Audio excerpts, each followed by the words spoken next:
Good morning, Radhe Krishna. সবাইকে আমি আজকের দিনটার শুভেচ্ছা জানাচ্ছি।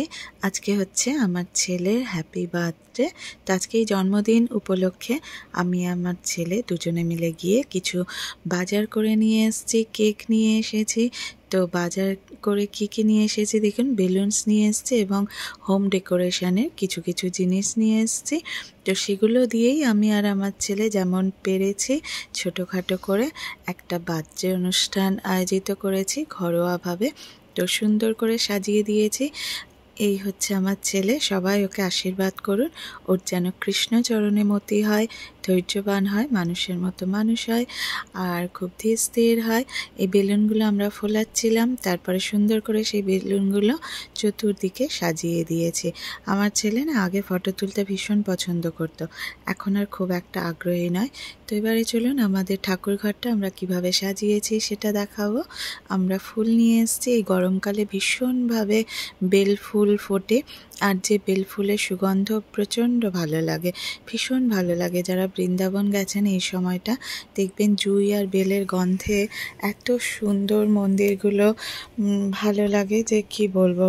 রাধাকৃষ্ণ বসে আছেন আমাদের সিংহাসন আলো করে, এবং তাদেরকে বেল ফুলের মালা দিয়ে সাজিয়ে দিয়েছি এবং বেলুন দিয়ে সাজিয়ে দিয়েছি। আর ভগবানের ভোগ আজকে আয়োজিত হবে, সেই ভোগ দিয়েই কিন্তু আমার ছেলের জন্মদিন অনুষ্ঠানটি সম্পূর্ণ করা হবে। আর তার জন্য প্রথমেই যেটা হবে সেটা হচ্ছে কেক চলে এসছে। দেখুন কিভাবে সাজিয়েছি, হ্যাপি বার্থডে লেখা কিছু কার্ডস নিয়ে এসেছিলাম, বেলুনস নিয়ে এসেছি এবং ঘর সাজানোর টুকিটাকি জিনিসগুলো নিয়ে এসেছি। অন্যান্য বছর এই সামার ভ্যাকেশনে কোথাও যাওয়া হয় বাইরে, তো এবছর কোথাও যাওয়াই হয়নি, ঘরেই ছিলাম। সেই জন্য ছেলের বার্থডেটা ঘরেই অনুষ্ঠানিত করেছি ছোটোখাটো হিসেবে। তো আপনারা সবাই আশীর্বাদ করবেন যাতে সুস্থ থাকে, দীর্ঘায়ু হয়। আর আপনাদের সবাই দেখার জন্য অসংখ্য ধন্যবাদ। আর আমার ছেলে ক্রাউনটি চাচ্ছিল, ওই ক্রাউনটি দিয়েছি, ভীষণ ভালো লাগে। ক্রাউন পরেও বার্থডে কেক কাটবে এবং সবাই মিলে সেলিব্রেশন করব। ক্যান্ডেল আছে সুন্দর, সবাই একসঙ্গে ওকে জানাচ্ছি happy birthday to you, many many happy returns of the day. আপনারা সবাই ভালো থাকবেন, আমার ছেলেকে আশীর্বাদ করবেন। আর আপনাদের সবাইকে অসংখ্য ধন্যবাদ আমার এই ভিডিওটি দেখার জন্য।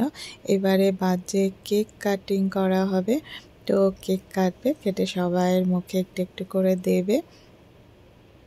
আর যেমন পেরেছি আমরা মা ছেলে মিলে আর তেমনভাবে ছোটোখাটোভাবে করেছি।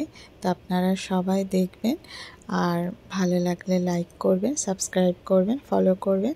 Thank you so much. Happy birthday to my son, happy birthday dear Dhruv.